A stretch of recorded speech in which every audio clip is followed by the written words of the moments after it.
Najee Fantasy Football Talking. We're back again. You know who it is. I'm Rodney. It's Jay. What's going on, bro? Hey, what's up? Nothing much happening over here. Just excited. We finally got to see some NFL football. What you Yes, we think? have. What you think Oh, about that man. game? Love Najee Harris. Every down back. he gonna be special this year. Right, right. Um, I like Najee. I like what they did with Claypool. I think Claypool is gonna be good this year, man. So he might. Should be. He's the number one, man. I'm telling you, he's the number one receiver right now. I think for me out there, he's the number one with Juju. So I could be wrong though. So we gonna see. What you think? I didn't get to see the game live. I had another engagement I'd forgotten about, so I ended up catching it later. But from the highlights I saw, it looked pretty good. It's preseason, so the real people you're interested in don't play enough to really get a good grasp. But Chase Claypool, for the time he was in there, he put in some serious work. So Yes, he did. I like what I saw from him. Saw some of the speeches. In particular, I like Edgerrin James. His jump was funny. Peyton Manning got in a nice dig on Tom Brady. Just some good stuff. And of course, being a Raider fan, you would be happy to know that I am now in the Hall of Fame because Charles Woodson said anyone that rooted for him in Michigan, in Green Bay, whether they were a Raiders fan or just a fan of the way I played football, you're in the Hall of Fame with me. So I'm about to change my name to JJ Hall of Famer. No. Okay. I mean, no. You literally taking that too far. He gave me permission to call myself a No. Hall of Fame. That's well, if that's the case, I've been in the Hall of Fame. Because we got a lot of people in the Hall of Fame. Did Joe Montana or Jerry Rice invite you personally? Because of course he did. Okay. I was young, but we'll go back and watch the tapes. But T.O. said that he invited me. That's what we do over here. All right. Then. Yes. So we're both Hall of Famers. That's what's up. You better believe it. So of course, Jerry Rice is also a Raider Hall of Famer as well. He don't even count the Raiders. Those years count, buddy. No, they don't. He went in as a Niner, so he's a whole Bay Area Hall of Fame guy. So no, he's the San Francisco 49er guy, so it don't matter. They don't even play video. Hey, it's all right. We good with that. I'm good. We'll get to a little news though. First thing we're gonna start with is how do you feel about Deshaun Watson not traveling with the team? What do you make of it? How do you feel about it? Don't care at all. For me, Deshaun Watson does not exist until Goodell says this guy is not going to be on the exemption list. He is playing at least. What do I want? I don't even if he plays 8 weeks, I don't know if I'm interested that much. Maybe, but I think 8 is probably the bare minimum to get my interest. But for right now, because drafts are happening now. We had several of them going up. So for me, Deshaun Watson news means nothing until Goodell says, "Here's the news." What about Makes you? sense. Me personally, it don't. I mean, I think it could be one of two things. Either they're not trying to get him hurt and they want to trade him, or they just don't want him at all. Yeah, that's the only thing I can think of. It don't make sense. What was kind of odd was they asked the coach because, of course, he's not playing. He's already not, like you say, he's not traveling with the team. He won't be playing week 1. But they asked, will he be playing in the preseason at all? And the coach's response was, no comment. I'm like, I don't expect a yes or no, but I was kind of expecting that we'll see how it goes. We're gonna take it 1 week at a time. Blah blah blah blah blah. He's like, not saying a word. So I honestly think they handled this whole situation wrong. Yeah. Me personally, I think if they were gonna get rid of him, they should have did it a long time ago. Instead of just hanging on to him. Because they were in trade talks, but it breaks down because apparently, or at least what's reported, they're still asking for a whole lot. And I think you said on the show last week that he's not worth what they're still asking for. Not even. Who's going to move a guy if you don't know he's going to play? Exactly. Yeah. I mean, honestly, if you trade him, they're asking for it's 4 first-round picks and a player, a starter. He's worth 2 first rounds, and that's it at this point. So me personally, I don't know what they're gonna do with him. I just think it's crazy. But they need to figure it out before the season starts. They probably not gonna figure it out before the season starts. So at this point, it don't even matter. But we got some positive news. All right. Saquon is back at practice, and he looked good too. Yes, indeed. Saquon is looking good. Saquon is, hey, he might be ready for week 1, but I don't think they're gonna press him. Yeah. I think more like week 3. Yeah, that's what I'm hearing. So my question to you though, do you still draft him? In a heartbeat. Okay. He is. My question is. Hey, just from the potential of what he can be. Okay. We have him still in our tier 1 rankings. Yes, that was before some of the news came out about he won't be ready week 1, but I still think that's probably where he belongs. Maybe you push him down into our tier 2, like maybe top 7 picks, but I don't think he should fall any further than maybe the 7th running back. Yeah, I think I would take him in the first round in a heartbeat. Yeah. I mean, 3 games don't make or break your season. Now, not if you draft well. Not if you draft well. Yeah. If you get him and you got 2 other good running backs, once he's ready to go, you can put him in there because in playoff time, he's going to be ready to go, full go playoff time for you. I would still draft him. I told the audience before that one of the years that I drafted Saquon, he got hurt and he missed, I forget how many games, but a big portion of the season. But he was there for me when the playoffs happened, and that's what you need. If you draft well and you get yourself in that playoff strategy, getting a Saquon Barkley later in the year, I'm okay with that. Yeah, me too. I just think you probably can get him because in most leagues he's not going first round. It's funny, we did our mock draft. Yeah. He ended up going early. He went top 10, and the guys were. I'm the one who drafted him in our mock draft. Yeah, top 10. So and he's still. But look, I would take a chance on him. Obviously, in our leagues, he would be more of a 3rd round pick in our league because of the way we draft. But it's not all of our leagues. We play in like 7 and 8 leagues, so yeah, so you got to be real specific, right? Yeah, but I mean, I would still draft him though, so definitely. And then this some big news for anybody that's a Bills fan. Josh Allen got 6 years of $258 million. I mean, on top of the 2 years that he had left already on his contract. So literally, he's with the Bills for the next 8 years. Off of 1 year though. Now we had a Bills fan on the show last week pressuring me about who I'm drafting. Have you talked to him about this contract? He doesn't like it. He doesn't like it, really? Okay. No. He doesn't like it because he feels like it's too early.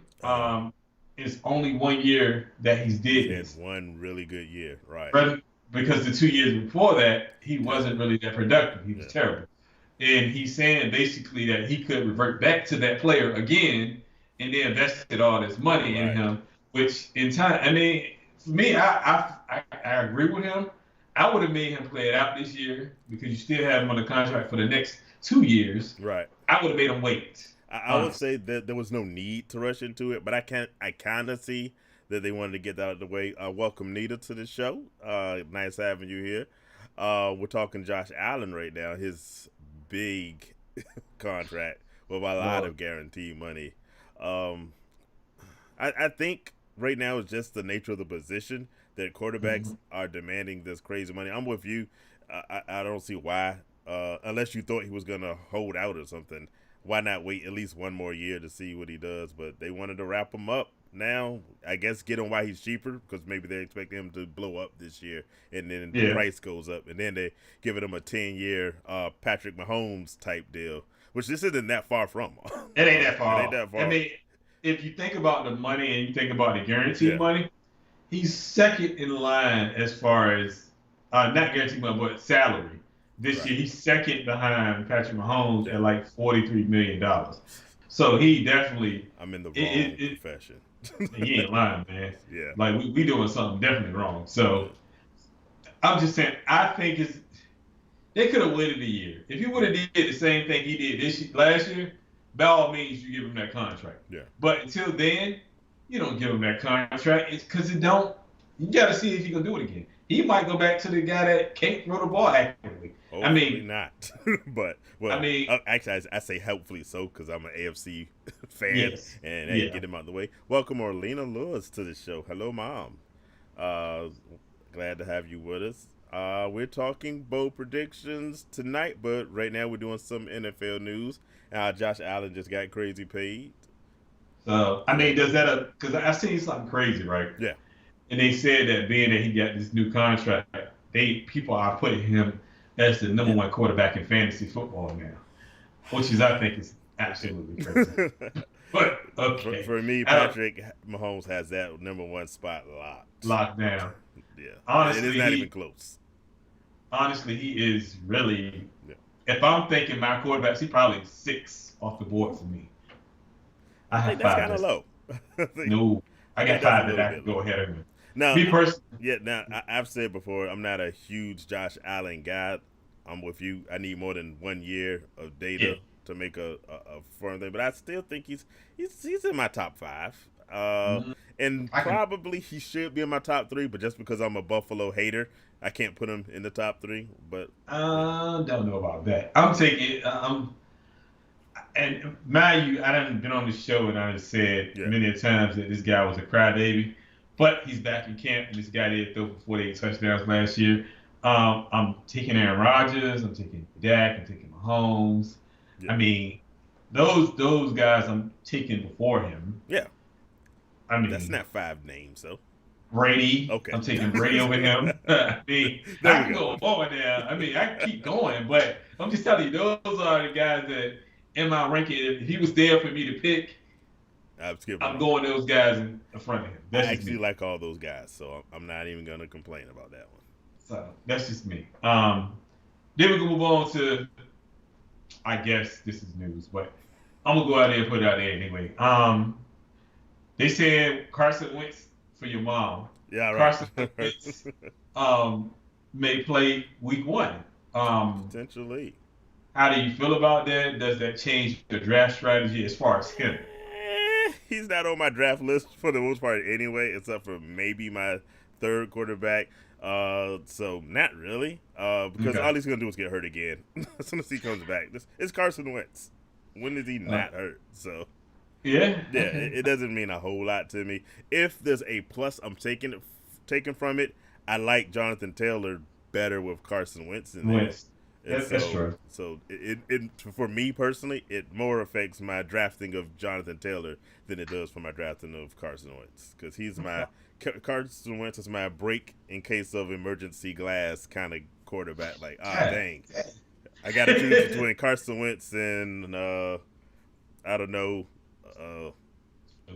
somebody.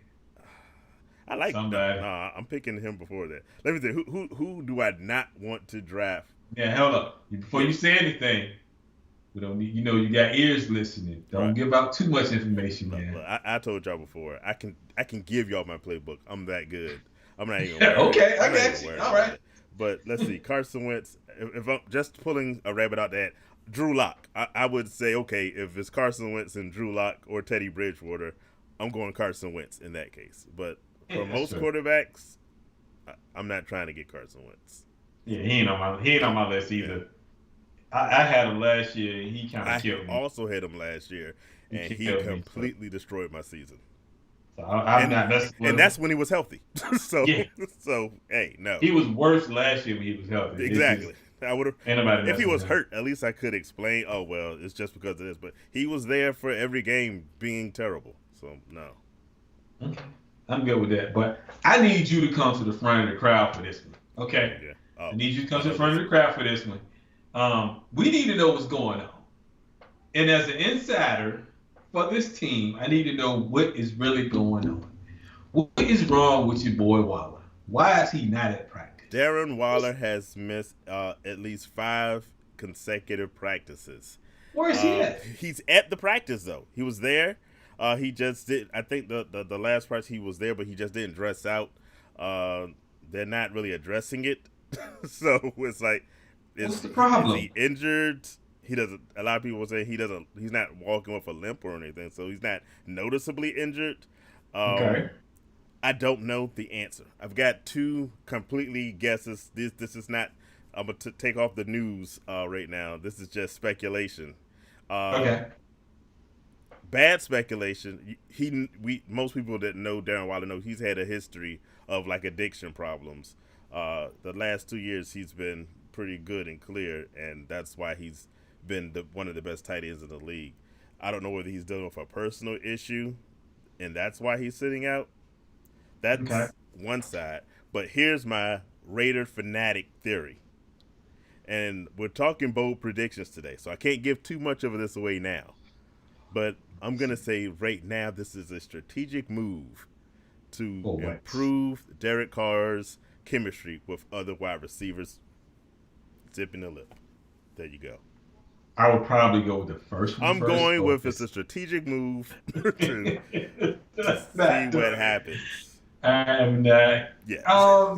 Yeah. But I don't know. No, they're being very tight-lipped about the situation. They're not letting people know, which probably means it's something personal or something like that. But we got to wait and find out. But he's there. Playing? They can at least account for him, which is, that's good. That's a positive. That's a positive. But do you see him being ready?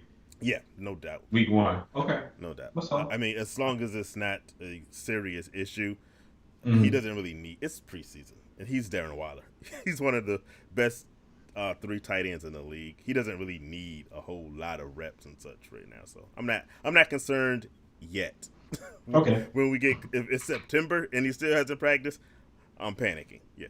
Okay. Yeah. Okay. So far, so good. Well, if you got any more news, that's all I got for the news right now. So. Oh well, if that's all the news, then it's time. It's time. Let's go. Do you want to talk preseason games or do you want to talk bold predictions first? Well. That's the preseason games are sort of news-ish. So let's stay with those for now. Okay, so we have preseason games coming up, a full slate of games coming up. Okay. Friday, Saturday, Sunday. Well, actually Thursday, Friday, Saturday, Sunday. Yeah. And I want to point out 6 games that I think are really not important, but it is for fantasy purposes. It's going to show you some guys that you may be looking at that you possibly could draft. Things of that nature. So I want to start with the Tennessee-Atlanta game. And we all know why we're looking at this Atlanta game, just to see Julio Jones, Kyle Pitts. Yeah. The big guy here is Kyle Pitts. And my thing is, I want to see how they use Kyle Pitts. Right. Do they use him strictly? How's he lining up? Do they use him as a tight end? Do they line him as a receiver? I need to know this because I'm high on Kyle Pitts, just like everybody else is. Yeah. I think he's going to be a top 5 tight end by the end of the year. And I also believe they're going to play him at wide receiver. Uh-huh. So my theory, and I tell people this all the time, I've been telling people this, my theory is this: I think they're going to play him at wide receiver because he has a wide receiver's body. Yeah. He's built the same frame as a Calvin Johnson. He's 6'5", 6'6", 200 and Hall of Famer Calvin Johnson. Hall of Fame Calvin Johnson. Right. So he's built like a Calvin Johnson. I say put him at receiver because A, you don't have Julio Jones anymore, and you traded him for that reason. Right. And 2, he's a big guy. He's a receiver type player, and I think that I just want to see how they use him personally. Yeah. Honestly, I think, and another one, you want to see even though Julio is not probably going to play in this game, but Julio is on Tennessee, so that's another one. A little intrigue. What do you think about? Yeah, it's intriguing. What you think? Hey, I'm definitely excited about that because we had the question last week on would you draft one of the top tight ends and then try to draft Kyle Pitts and have them both, and I think we both were like definitely because Kyle Pitts is gonna be that good. I'm gonna go out on a limb and say, hey, why not Rookie of the Year honors for this guy? We don't even need to play the season. I'm just gonna award it to him today. And that is not a bold prediction. I'm giving that one to y'all for free. So stay tuned for the other ones. But I'm really excited, like you said, just to see how they line them up. Their offensive coordinator has in the past used 2 tight end sets, so it's possible that you have him and Hayden Hurst out there at the same time. Who knows what's gonna happen? And I'm excited to see what it looks like. I'm also just keeping he's not gonna play enough to really know. But I'm interested in seeing some Matt Ryan footage. I know he's old, reliable Matt Ryan. Right. But, he's also old, reliable Matt Ryan. So I want to see it just a little bit. I mean, Matt Ryan ain't number like 38, 39. That's not old anymore if you're talking about Well, Tom Brady. compared to Tom Brady, no. Brady, yeah. So that's not he's a old spring anymore. chicken compared Yeah, to. I mean, he's still relatively young if you want to keep it that way. But I mean, I'm interested to see how he looks for a series or two. But I don't think he's playing that much. But I think that should be an intriguing game. The next game is the Jets and the Giants. I want to see what Zach Wilson looked like because they say he's looked pretty bad in practice. And he's gonna get the reps because he's the number one quarterback and he has to play. And the other quarterbacks are horrible. So I can't even name their backup personally. I don't even know who their backup is. Yeah. So he's gonna play, and I want to see how well he does in that game as far as in the pocket with his receivers, just what type of player he's gonna be. I don't know. What are you expecting from him? You could pay me money and I would still not watch that game. I don't care at all about the Jets. I'm only mildly interested in the Giants, and that's because of Saquon Barkley, who's not playing. So interest level is on 0 because Zach Wilson plays for the Jets. He's going to be terrible because everyone who plays for the Jets is terrible. That's kind of their MO. They're a terrible football team. If I lived in New York, I might be a little bit more interested. To see Zach Wilson, I think is probably the one, I guess, highlight you could draw from there. But he's a rookie, so I don't know why people make big deals about rookies struggling. I'm like, they're rookies that's supposed to struggle. That's kind of it's kind of what comes with the territory. So that's true. We'll see. We'll see. Plus, he's probably not going to be in enough time to figure stuff out for real. Anyway, he's a rookie, so he might play a little bit longer than your typical veteran quarterback. Yeah. But still, they're not going to leave him in for like 3 quarters. So. No, I wouldn't hope so. I mean, geez, they're investing a lot of money in him, but that's just crazy. So I'm gonna keep the way I'm doing this because I'm gonna leave the most intriguing games to the end. Okay. So we got the Jags and the Browns.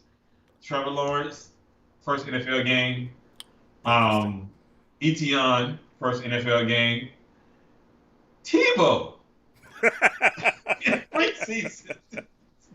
Never miss an opportunity to say Tim Tebow's name. Tebow in preseason. Right. See.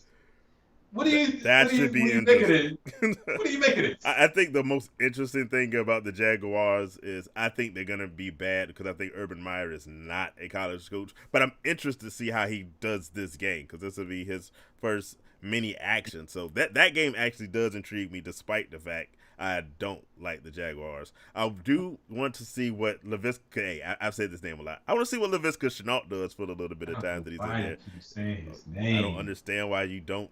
You need to get on this bandwagon, except maybe not this year while Urban Meyer's the coach. So I'm not doing it. You can have him. In the Browns. Am I interested in seeing anything with the Browns? Because everybody I'm interested in probably is not gonna really play. Yeah, right. So that's the thing about preseason. I'm excited because it's here. It is football. Yeah. But the actual interest of stuff is so short lived. And then, look at the Hall of Fame with the Steelers and the Cowboys. All the scoring really happened after the main players were out. So, after a lot of the main players, I should say. I see the Jets did come up a couple of years ago. I must have missed it. It didn't last. I don't remember what year that was. It was so fleeting. It was like it happened and it vanished into thin air. I mean, I think the only time they were good was Mark Sanchez was when he was a quarterback and they made it. Quarterback and they were not terrible. I'm gonna talk some Jets later with my bold prediction, but they have had a history of being bad, and I think it continues. Yeah. Yeah. So, and then the next one is Miami, Chicago. Justin Fields. Yes. There's 2 things I want to see on this one. Yeah. You got Waller. You got Sekou. It's a lot of stuff going on in here that can be interesting. For me, it's Tua and Justin Fields. That's because I love Waddle, and I told y'all before, Waddle for me I think might be the best, at least maybe not long term, but for this first year I think Waddle has an opportunity to be the best wide receiver, at least as far as stats are concerned. But that's just because of his volume and opportunities.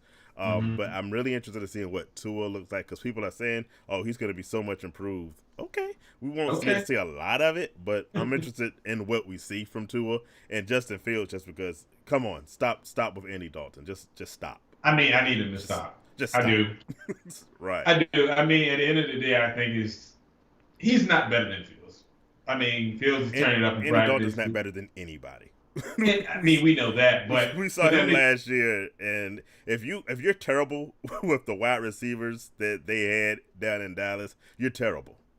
I mean, they had injury problems in a lot of other places, but no, he's just terrible. He's mediocre, and that's what Andy Dalton is. Well, and that's the thing. I'm like, he's doing it in practice. I just don't.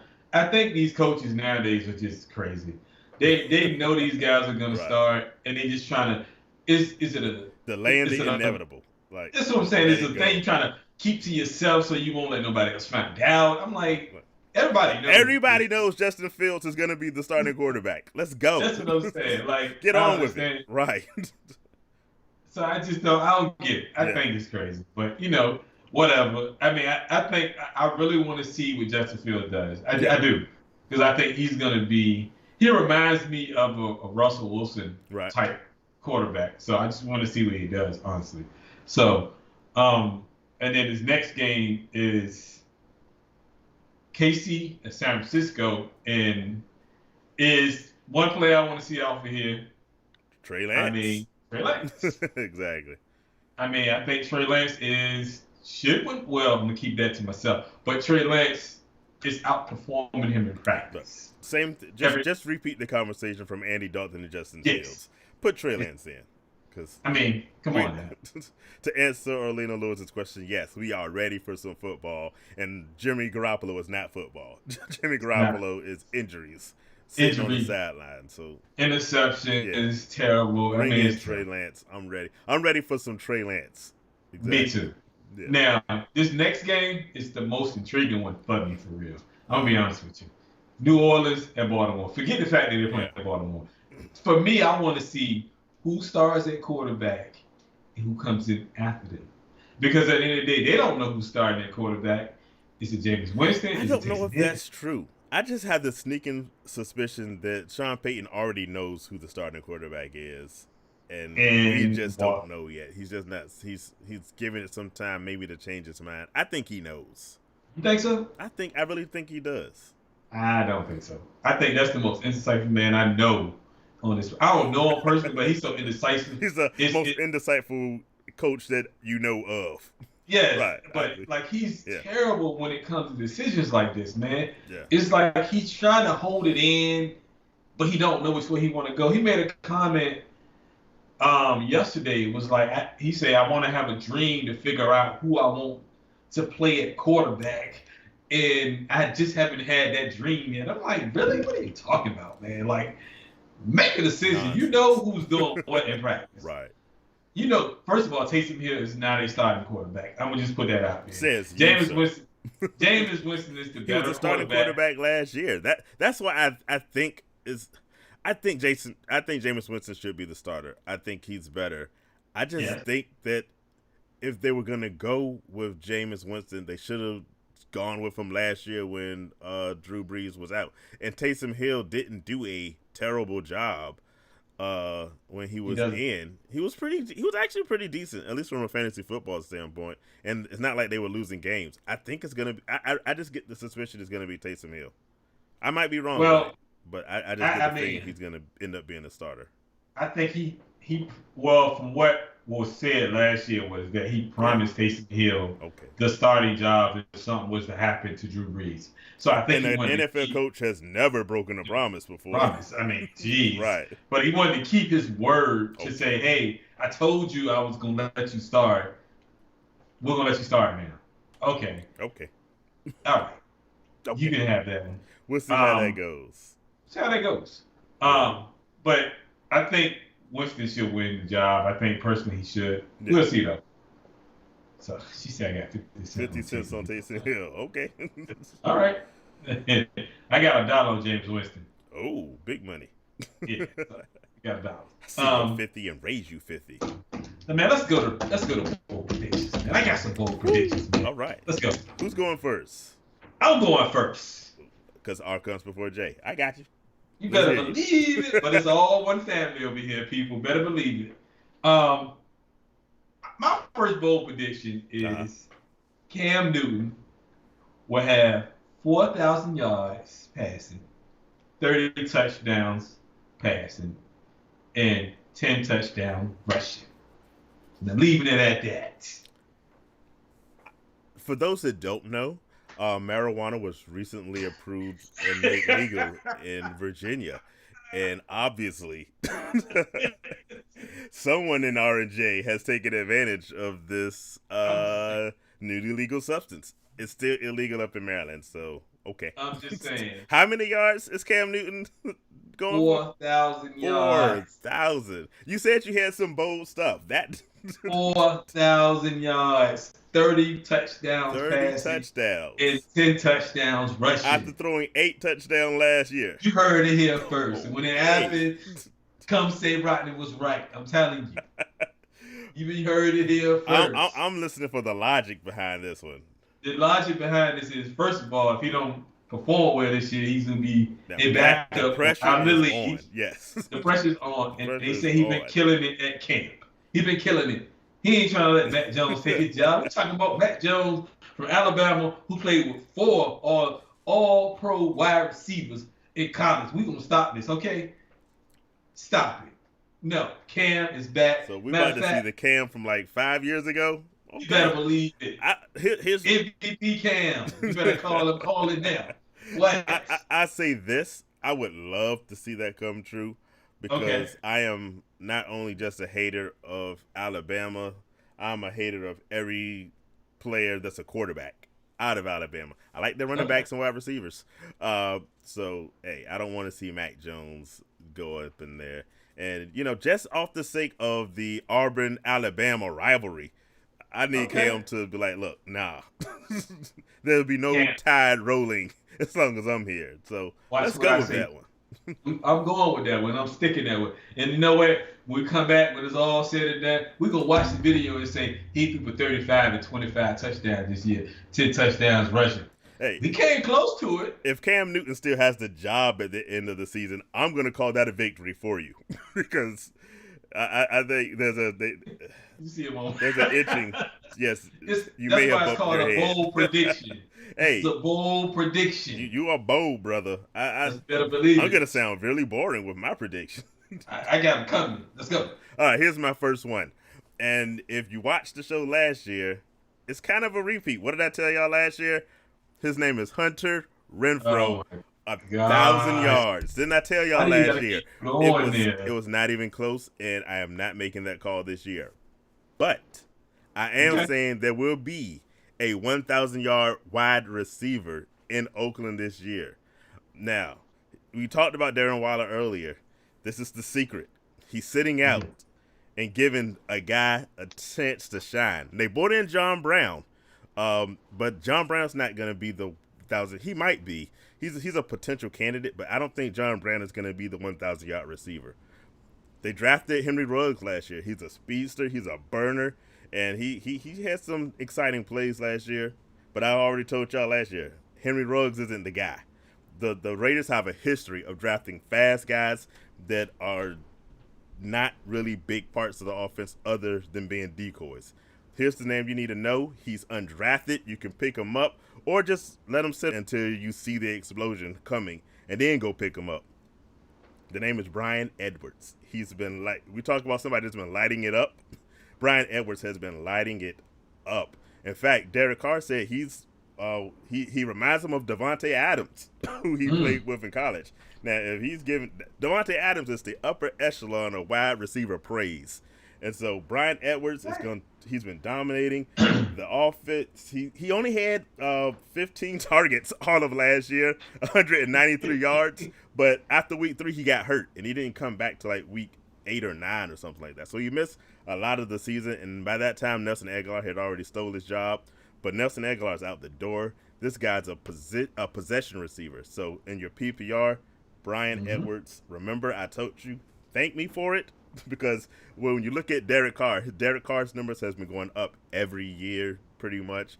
He was over 4,000 last year, and he's going to be I'm saying maybe around 4,500 this year. And Darren Waller can't get all those yards by himself. And so a lot of that extra, Brian Edwards. Okay. Bam. Bold prediction. I see the spice. I see the spice. Okay. You feel me? I ain't gonna lie. I haven't read news on him. He hasn't been looking good in camp. Brian Edwards. I was telling people last year, the best wide receiver they drafted was not the first wide receiver they drafted. Henry Ruggs is an exciting piece, an homage to Al Davis' way of drafting. But when they drafted Brian Edwards, I was like, that's the dude. When you saw him, when you saw his film, he's the dude. Yeah. Hey, mad at that. All right. That's a good bold prediction. Better than my Hunter Renfrow one, I think. Well, we all knew that wasn't gonna happen anyway. I don't know why you keep saying that. Yeah. I love me some Hunter Renfrow. You do. You need to give it up though, because he ain't do you no justice. So, I got one for you. Antonio Gibson. Okay. 1,000 yards rushing, 1,000 yards receiving. I like that. Reason why? 1,000 yards rushing, 1,000. That's cool, bold. Yes. But keep going with it. He's going to be the number one running back overall if he gets those numbers. He's the number one running back in Washington. No. Man, overall. Let me finish. Okay, go for it. Number one running back in Washington. He didn't start to week 4. I think he ended up with 8 to 900 yards rushing, and he had close to 500 yards receiving. If you give this man from week 1 the whole year, 1,000 yards rushing, 1,000 yards receiving, 3 down back, he gonna end up top running back in fantasy this year. I think he's gonna be the top player overall. Why isn't Tony with us right now? Because he would be drooling right now if you heard you say that. Trying to tell you. I'm with you on the 1,000 yards rushing for certain. I think that's the floor, especially with 18 games. Ooh, the receiving. That's heavy right there. Now, how close did C-Mac get to that? C-Mac actually went 1,000. Did he get 1,000? I was trying to remember. I couldn't remember whether he got it or he was close to it. So it's not like out of the realm of possibility. Yeah. And another reason I say that, because the offensive coordinator that came from Carolina, who was with Carolina when in 2019, when C-Mac did that, also said the same thing last year, that he reminds him of CMC. Right. So he was like, this kid is going to be good. That's why they got rid of Adrian Peterson, because that kid was so good, which we all know Adrian Peterson was washed at that point. Right. But what I'm saying is... but still, right. They said that they reminded him of CMC, that he is a 3-down back. He's going to be that good. And he tore the league up once he got in. Hey, I had him on my fantasy squad, and we've talked Antonio Gibson a lot, and I think we both are aiming for him. So we'll see which one of us ends up with him. But I do know in the several leagues we play in, we will be battling to see who can draft Antonio Gibson. I'm going to tell you like this. In one league, we draft, I think you draft in front of me, and I draft right behind you. Yeah. So if anybody that knows that drafts with us, if we're right behind each other, we're cutting each other off at something. so one of us is going to jump. We're going to see who gets. We're going to jump. Yeah. I'm just trying to tell you. And don't draft in between us. Because whoever drafts in between us, it's not good for him, because we both know how to draft. And the thing is, he cuts me off, and I'm going to cut him off on the back end. I'm just letting you know right now. If I can jump to get him first, I will. That's my bold prediction. I like that one. The first bold prediction, I'm like, no chance on earth. This one, there's a chance. It's still bold. You come with the bold sauce today. I think I came with the mild sauce, but I'm gonna try to do so. I'm gonna talk about a guy we talked about earlier in the show. He played last week. His name is Nigel Harris. Okay. Now, here's your deal. last year, for those that are a long time RJ Fantasy Football watchers, viewers, listeners, I told people pump the brakes on Clyde Edwards-Helaire. I said he's a rookie. There was no preseason. Y'all are jumping. You need to calm down. Clyde Edwards-Helaire ended the season like 10 spots below where he was drafted as far as rankings are concerned. That's true. Seeing a little bit of that with Nigel Harris, I think, this year. Not to the same extent, because there were people talking Clyde Edwards-Helaire being like the number 1 overall running back, which it wasn't even legal in Virginia yet. And they were smoking on some stuff last year. Yeah, definitely. We're seeing Najee Harris get drafted around, it depends on which ranking you look at, somewhere around like 10 to 12 in most leagues. I think that's pretty reasonable. I'm going to put up a reminder for those of us that watched our early. Our top 10 running backs was showing. We had Saquon Barkley, CMC, Alvin Kamara. We had Derrick Henry. We got Dalvin Cook, Aaron Jones, Jonathan Taylor, Austin Eckler, Ezekiel Elliott, and Nick Chubb.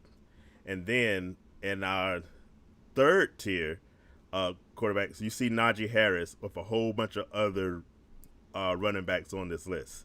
Now, my question to you is, of these 11 running backs that we have in tier 3, Mr. Rodney, where do you think Najee Harris belongs? I love Najee Harris. I think, obviously. I think he is probably Gibson, Najee Harris. Cam Akers is out. Yeah, Cam Akers is definitely one of the guys I'm not taking before Najee Harris for obvious reasons. I'm going because based off my last bold prediction, I can't put him ahead of Gibson. I'm going second. Okay, so second in that. And the reason I say around that 12. So you're in line with most thinking. Yeah, I have him lower. I have him lower on that list of guys. Now let me tell you why. Okay. And I'm gonna bring in another stat I brought to y'all last year.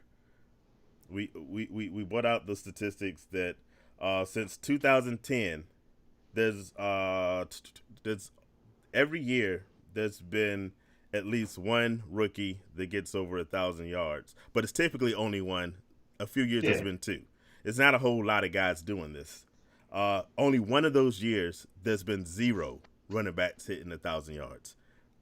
I think it happens again 10 years later. I don't think any of these guys is getting 1,000 yards rushing. I don't know about that. And a lot of people are going to disagree with me on it. And I get it, and I'm with y'all. The positive to say I'm wrong is, one, Najee Harris is in this case where they're going to be using him a lot. There's an extra game thrown in there. They're running the Pittsburgh Steelers' strength of schedule is one of the weakest as far as rushing opponents that think that have the third easiest schedule. But here's some other stuff you need to know about the Pittsburgh Steelers. Their offensive line is atrocious. It was atrocious last year, and it's just as atrocious this year. Last year, that is true. They had the 10th easiest schedule against running backs last year, right? They finished dead last in the NFL in rushing. Well, that's because last. I mean, because you had that's because Connor's washed. But that offensive line again is terrible. They tried their best to establish a running game. They couldn't do it. They're not good at running. Go back to 2000. Skip 2020 because John Connor was bad. Let's look at the year before that.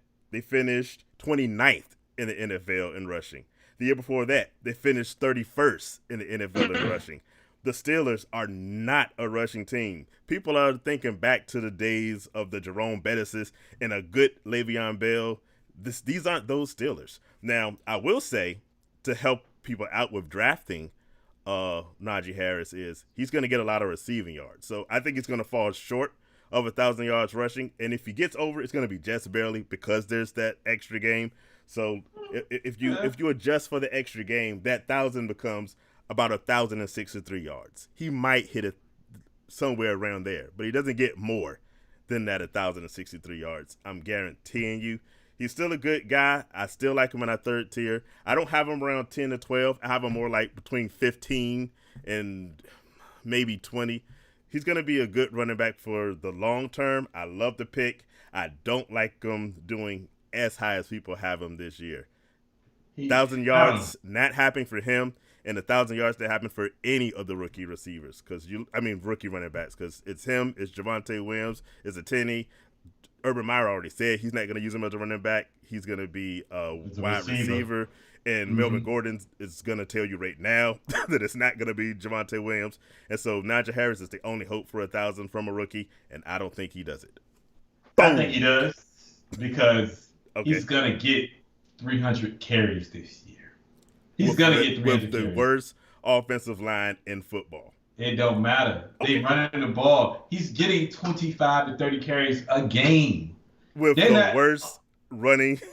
I'm trying to tell you. The offensive line is garbage. For the past 3 years, they've been at the bottom of rushing. Why is it going to be different this year? Because Najee Harris is just that good? He may be just that good. You see what they ran Nobody's that good. They ran him, 14 times in a preseason game? Okay. I will say this. If Najee Harris is going to be the second coming of Barry Sanders, maybe he doesn't need an offensive line. Okay. That's a high goal. That's a high goal. But I think you can do 1,000. Okay. I mean, and by the way, just to be clear, it's 1,063. Extra game. He doesn't get credit for that. 1,063 is the bar. Is the bar? What up, Tony? I see you joining the show. You missed us talking about Antonio Gibson, and we're not repeating it. You got to go back and watch us again. You got to go back and watch it, because I ain't bringing it back up no more. So, I'm just saying, I think he can do 1,000, because he's gonna get 250 to 300 carries this year, and you don't tell me the backup running back is gonna come in and gonna steal 100 carries from him. Benny Snell put up some decent numbers last year. Benny Snell, like seriously, are you talking about this now? If he was that much better, they wouldn't have drafted this kid. He's gonna get the rock. They in a preseason game, he played up into the third quarter. How many yards did he get? It don't matter. Okay, boom. He ran the ball 14 times in the first quarter. The last time the Steelers had a top 20 running offense was 2017. All right. 2017.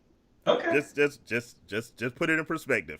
They have a terrible offensive line. They are not going to be rushing the way people are thinking. So when you need a running back, and I got Najee Harris, don't ask for him. I'm not saying don't draft Najee Harris. I like Najee Harris. If I'm in a dynasty league, I love Najee Harris. I think Najee Harris is going to be one of the. Saying he's top 15 isn't an insult. I'm just saying it's not an insult. I'm just saying he's not going to be in the top 10. Okay, all right. Hey, I got to bring the boldness. Just like you try to kill my first bold prediction, and watch it happen. Hey, I that one I knew I was going to take some heat on, because people are in love with Najee Harris, but y'all were in love with Clyde Edwards-Helaire last year too. How'd that work out for you? Okay, well I got one. We're going to keep talking about running backs then. Okay. Mike Davis is going to end up as a top 5 fantasy running back this year. I was going to clap for you till you said 5. Top 5. Go for it, brother. I'm going to tell you why. Because you can't name the second running back in Atlanta right now. And second of all, he's going to be the first, second, and third down back. Who else they throwing to besides Pitts and Calvin Ridley? And he's going to get catches out of the backfield. He's going to get catches out of the side field, whatever field you want to name it. He getting all of that. He is in the game 24/7, bro. He's going to end up as a top 5 back, and I can't wait, because everybody's slipping, and they ain't trying to pick him. You know what? Because he's going to be there for me, and he's going to be there for me to have. Don't ask for him, Tony, when you need a trade, because everybody want to be funny. Okay, watch what I tell you. You are bringing the bold sauce. Top 5 running back in fantasy this year. Top 5. I love me some Mike Davis, and I am aiming for Mike Davis. But I think he's got that same problem that Najee Harris is going to have. Their offensive line is atrocious. Top 5. You heard it here first. Yeah, you heard it here only. You heard it here first. Top 5.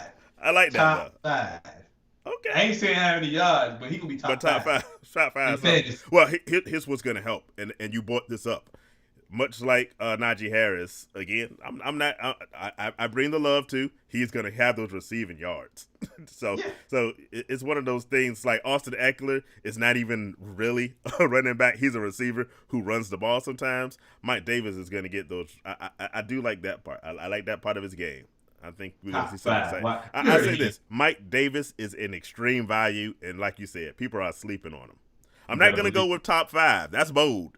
But I do go with severely outperforming his draft ranking. I like the boldness there. I actually do like that one. Right now, he's going like 12th round. He's like a forgotten guy. He's going so low right now. I'm telling you right now.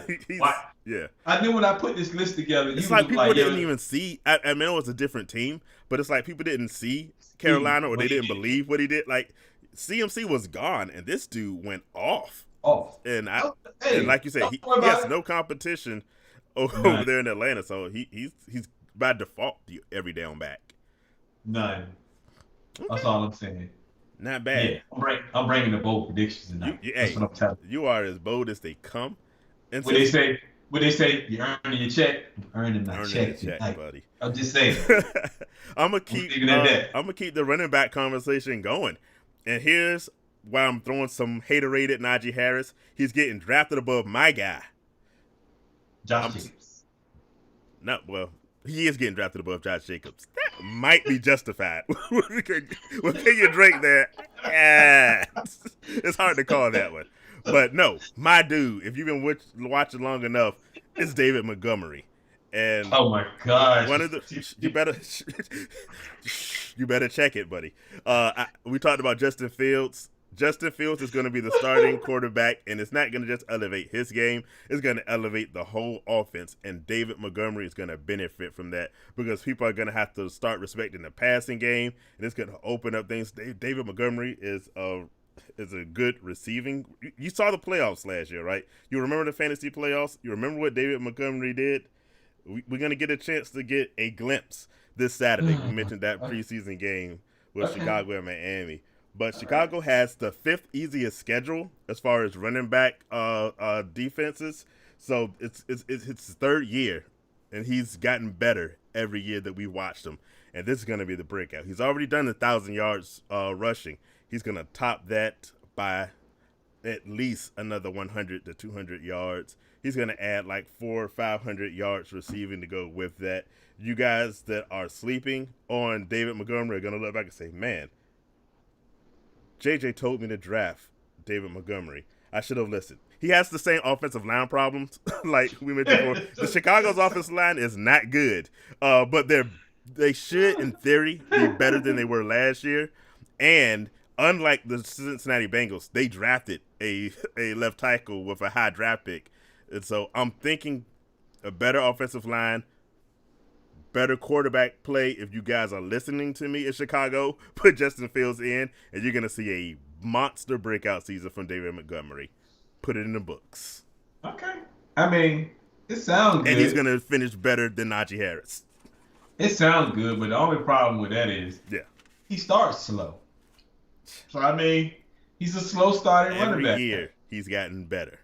So he starts slow every year, people. Every year. He reminds you of what's the running back name? Joe Mixon? He reminds you of Joe Mixon so much. They start he's better than Joe Mixon. Yes, oh my God. They don't start until week 8. And that's another guy I think people are sleeping on. I almost made a bold prediction with Joe Mixon, but he's Joe Mixon, so no thank you. I like Joe Mixon for what he is, but he's probably getting drafted where he needs to be. David Montgomery is about to shock y'all. And especially you apparently. No, I'm going Gibson. I'm going Mike Davis over him. Gibson, yes. Mike Davis, no. Just saying, I'm putting it out there. Hey, Mike Davis has the same problems that David Montgomery has as far as the offensive line. Mike Davis does not have the easy rushing defenses that David Montgomery is going to face. So, hey, all I need is for Nagy to put in Justin Fields as the starting quarterback, and that prediction is a guarantee. I guess, if you want to say that. 100% guarantee. You're the only one that I know is high on David Montgomery. You are the only I'm the only one you know with sense. You're the only one, Lord. Okay. You and David Montgomery and Hunter Renfrow are like you are the only person I know in this world that are high on those two players. I don't understand it. And I see talent. I see things before people. That's why it's called a prediction. I see things before everybody else. All right. Okay. Well, I'm gonna get off the running backs for a minute. Okay. And I like that comment, Anthony. I don't trust Joe Mixon either, man. I feel you. But do you trust David Montgomery, Tony? Let me know. No, not even. I didn't ask you. I asked Tony. Okay. Get with your bold prediction. CeeDee Lamb will have 1,500 yards. Not mad at that. And 10 touchdowns. Only 10? I'm saying 10. I'm gonna give him 10. Okay. I think, and he's gonna take the number 1 receiving spot in Dallas. Easily. Which he should. He should take this year. So he's been killing it in camp. Yeah. To me, he's the best receiver the Cowboys have. He should get 1,500 yards this year. Should. I would be disappointed if he did less. Well, maybe 1,350. I might not be disappointed, but yeah, I'm with you. I like the 1,500 number. 1,500 yards. He should. The only reason he doesn't get 1,500 is if all 3 wide receivers are in the 1,000 club. Then maybe that lowers his number, but I don't think that's going to happen. I don't think that's going to happen either. Yeah. I think 2 can get 1,000, but I don't think all 3. Because Gallup, they just came out was like they're not even going to spin Gallup this year, so they're going to let him walk. So they must. Why wouldn't you? You don't need him. You don't need him, so let him go. So, but I think he's going to end up as that number 1 receiver with 1,500 yards since touch. And I'm just saying 10 could be more. I would expect more, honestly. So, I would expect more, assuming Dak Prescott is healthy throughout the year. That's true. Yeah. That's true. I mean, but a lot of think about it. But a lot of receivers don't do double-digit touchdowns. Yeah, they don't. I mean, it's only about 3 or 4. I mean, there's a lot to spread. They have on paper at least a lot of talent in Dallas, and so it's got to get spread around. But I think CeeDee Lamb should get the lion's share of that. Oh, definitely. I'm with you. Yeah. You got to get all of that. We found another one we agree on because we going at around most stuff. So yeah. Oh yeah. Well, here's one we can disagree on again. Okay. Here we go. You ready? We talked earlier about Zach Wilson and the Jets, and I told y'all I was going to come back to it. The Jets are an awful, awful football team. Historically awful, like legendarily awful. All right? But you know who escaped from there? Sam freaking Darnold. And Sam Darnold is going to get new life. He's going to actually look like who he was supposed to be when he got drafted. I'm saying that he's going to have by far the best season of his career. He's got DJ Moore, and he's got Robbie Anderson. He's got CMC. He's got talent like he's never even come close to having in the Jets. So Zach Wilson's going to have a terrible rookie year because Zach Wilson plays for a terrible team. And it's not Zach Wilson. If you're watching the show, I hope you love R&J as much as we love you. But I feel for you. You are not going to have a good time. This is going to go poorly for you. Here's a list of quarterbacks that have played for the Jets in recent years. And you have to go back to Brett Favre to find somebody that was like really extraordinary. But he was Brett Favre. In addition, here's the other names. You mentioned Mark Sanchez, Geno Smith, Ryan Fitzpatrick actually had a good year there. Josh McCown. All of those guys just let you know, terrible. The Jets don't know what they're doing. They're not even a real NFL football team. But getting back to Sam Darnold, who's my bold prediction, in the 3 years that he's played, he's never had more than a 62% completion rate. He's never gotten much over 3,000 yards, and he's never had more than 19 touchdowns. He's gonna crack all of those numbers open this year with the offense that he's got going for him right now. They have an easy passing schedule. Everybody at NFC South has an easy schedule. So I'm saying not only is Sam Darnold going to be good, but these new look Panthers with a quality quarterback are going to be the best team in the NFC South, with the exception of the Bucs, because the Bucs are still that team. But they'll be second best. They're going to be better than the Saints, and they're going to be better than the Falcons. So look for a breakout Sam Darnold season, and the Jets are going to be saying, I guess we're the problem because Sam Darnold looks awesome. Robbie Anderson had the best season of his career the moment he left the Jets, and you're gonna see the same thing happen for Sam Darnold. It's not just bold; it's 100% accurate. Well, I'm gonna put you on the spot. Yeah. Give me some numbers. Give me some final numbers. I need final numbers from you. What is he doing this year? I say at a minimum, because he's going to be new to being good. It's not quite his thing. He's going to have at least, I'm saying 3,500 yards passing. I would say he tops at 20 touchdowns. Let's say something Derek Carr-ish, around like 25, maybe. Okay. Something like that.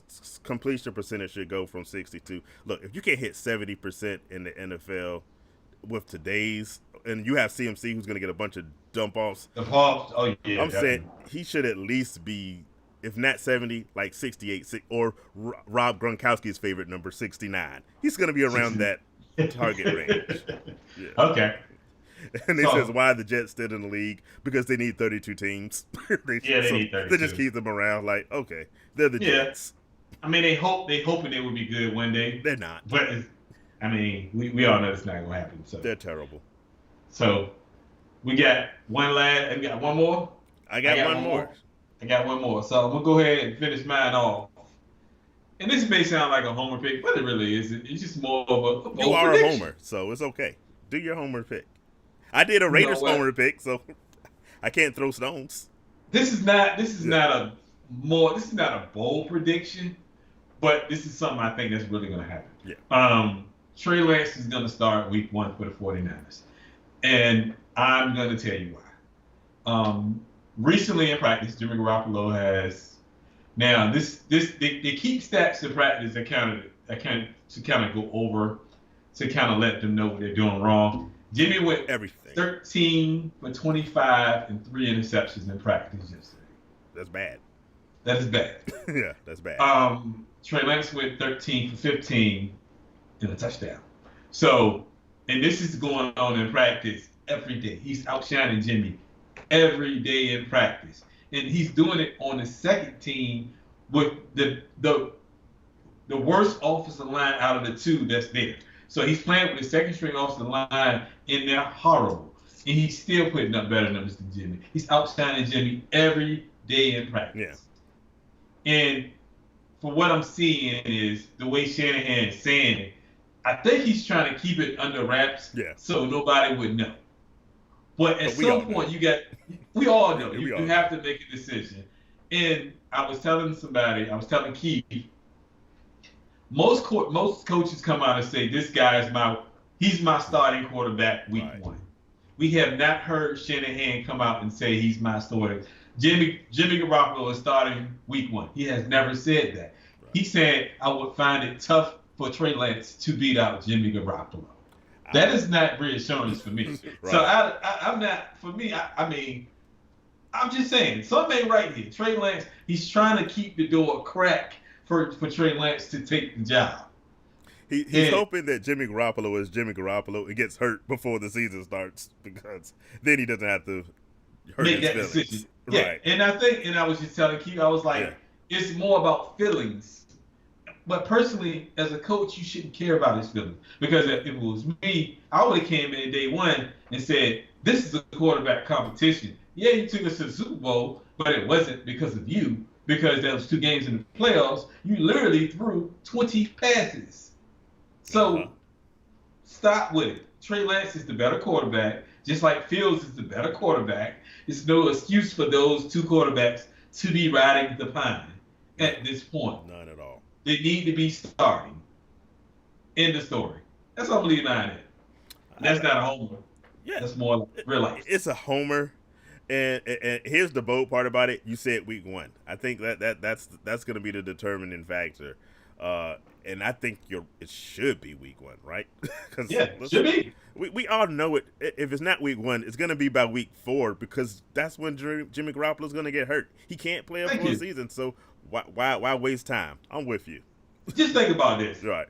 Say he going to, because our first 2 games are Detroit and Philly. Right. Say he going to Detroit and we win, but he play horrible. Right. You know the next thing is coming out is, okay, he went 20 for 20 for 30 or 20 for 35, 115 yards in an interception. You already know they called for Trey Lance to come in the game.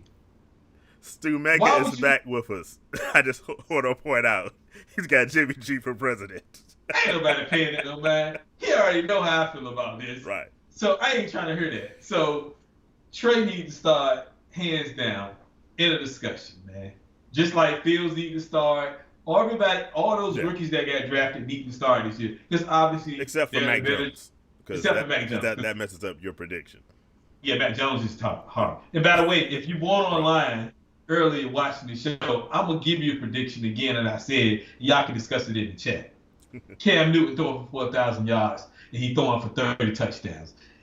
Come at me if you want me to. Let's go. Then you can go to the other prediction. And my other bold prediction was Rodney has to check in rehab because he's been on that good, and he needs help. Y'all pray for my brother. I was just saying, look, it's all fun, people, but I'm telling you right now, some of these gonna come true. And when they do, y'all gonna be thanking me. Roll them dice, because a broke clock is right twice a day. So. You better believe it. All right, I got one last prediction, and this is the one I teased on social media. So if you looked at Facebook and if you looked at Instagram, you're probably wondering, what was JJ talking about? Trivia question. Hold up, wait, before I go to my trivia question, apparently Tony has a question. Is this Jimmy G's last year? Of course it is. Of course it is. Yeah, he's gone. What kind of question is that? He gone. They need to cut him down and say $25 million. His last year should have been last year. The moment they drafted Trey Lance, they should have given him his walking papers. Like, we don't even need Let's you. go. Go somewhere. Come on, man. Go play for the Jets. they like terrible players. All right. The Patriots are something. Here's my bold prediction. But it comes with a trivia question for you, and anyone in the audience can answer it, except our producer, because she knows what I'm going to say. Which one has happened more recently? Three receivers on the same team, all going for over 1,000 yards, or any 4 tight ends in the league having 1,000 yards in the same season.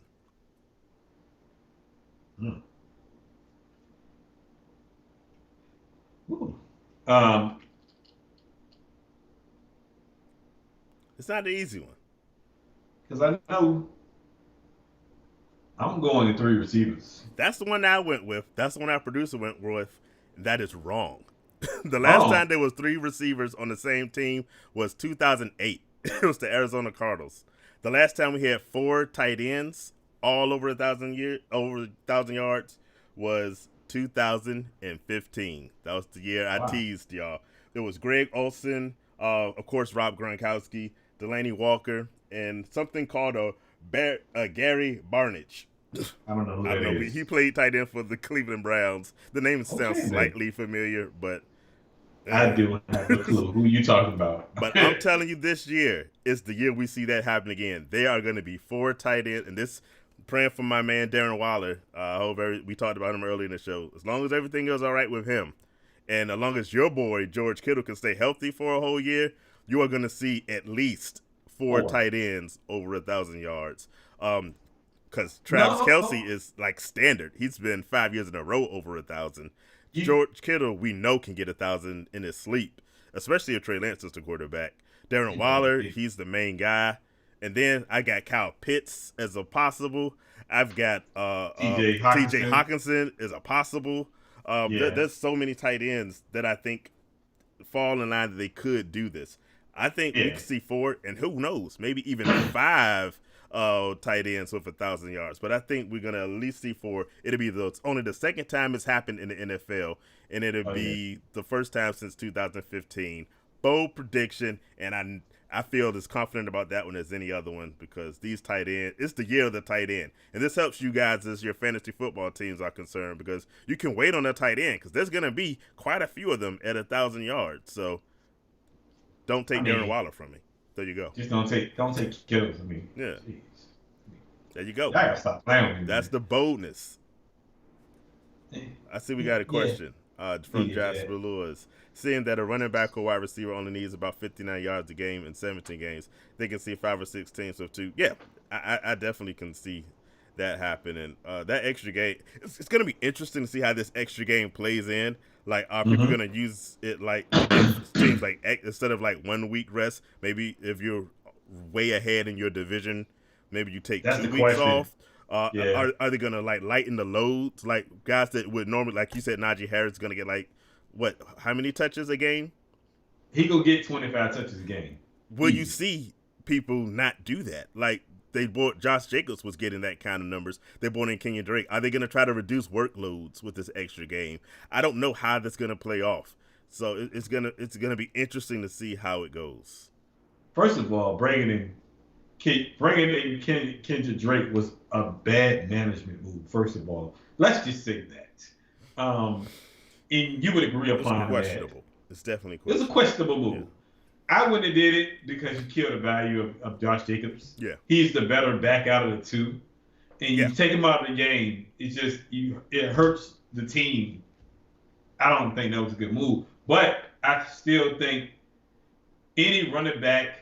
That's why I went with the Mike Davis thing. Mike Davis is getting he's getting 25 touches a game, bro. He's getting that. Like he's gonna get that automatically because they have nobody else. Yeah. And like your dad said, at $59 a game, that's nothing. Well, that's nothing. I mean, literally, it's nothing, and I get that. But how many guys even came close? Last year, 1,000 yards is not going to have the same significance as it's had in the past. It shouldn't. But I don't think it's going to be as easy as it seems, because if it were, then what's the difference? 59 or 70? They both should sound like they should be easily attainable, but they're not. They should. They're not. They should. But I think it was correct. I think it was 13. Yeah. It was quite a bit of running backs that went over 1,000 yards last year. Yeah. So, I mean, it can be done with the extra game. And I think just last year was just it was a weird year as far as with COVID and all that stuff. So it was weird. So I think this year we're seeing a little bit more normal than last year. So it may get back to that. I'm just saying, you're going to have these running backs, unless you're in a backfield, just like your running back for Kansas City. He's going to get 20. He's going to get 20%. I was telling people to pump the brakes on Clyde Edwards-Helaire last year. I think Clyde is going to have a dynamite year. I think he's going to. He's going to get 20 carries this year. Clyde going to get work. We got a comment, Josh Lewis. It's not the NBA. There's no rest zone games. Thank you. I mean, these guys want to play. Because you got to think about it. Right. None of their money's guaranteed. They got to play for these bonuses that they're trying to get in these contracts. So, of course, they're going to try to get as much as they can get out of it. I feel that. I'm telling you. I see these guys. I mean, it's probably going to be a lot of running backs over 1,000 yards this year. I can just see it. I mean, honestly. You might even have some secondary running backs that do it. Who knows? Okay. I'm not saying. I see more 1,000-yard guys and running backs and wide receivers than we saw than a year ago. But I don't think it's going to be like, because think about all the guys that got around like 700-800. That extra game ain't going to help them get to 1,000. So if you was at like 950, then okay, maybe now you get 1,000. But we'll see. We'll see where it goes. But you know who's not going to get 1,000? Najee Harris. We're gonna see. I'm telling you, don't come trading when you need him. And I got him on my bench. I need a running back, bro. Can you trade him to the no? I'm gonna say, can you give me David Montgomery, because that's the guy. I'm not grabbing David Montgomery. David Montgomery with 1,400 yards. No, you can have David Montgomery. I don't want him. You can have him. Hey. Antonio, before we leave, my bold prediction was Antonio Gibson will have 1,000 yards receiving and 1,000 yards rushing. And we're going to leave it at that. Bye. That's what we do. R&J for life. You better dig it. Hey, we bring in the boldness. You bought the very bold. So I like it. We're gonna keep track of these, so y'all can call us out on it later this year when David Montgomery is just blowing up the spot. You can say, man, Rodney, JJ told you about that. And when Najee Harris somehow makes 1,000 yards despite having the worst offensive line, then y'all can do the same to me and say Rodney tried to tell you, you didn't listen. So we'll post these on the website, and let us know what you think. If we left out a bold prediction that you think is going to happen, comment, let us know. Hey, you know how it is. We here, we going nowhere. Hit that like button, hit that subscribe button. Right up there. Hey, well, actually, I think it's down there, but yeah. Follow us on these social media spots up there, and we look forward to. Hey, it's football, Betty. Let's go. We here every week, every Wednesday at 9 o'clock. Back next week. I know you missed us, so we back. Let's go. All right. All right. Peace out.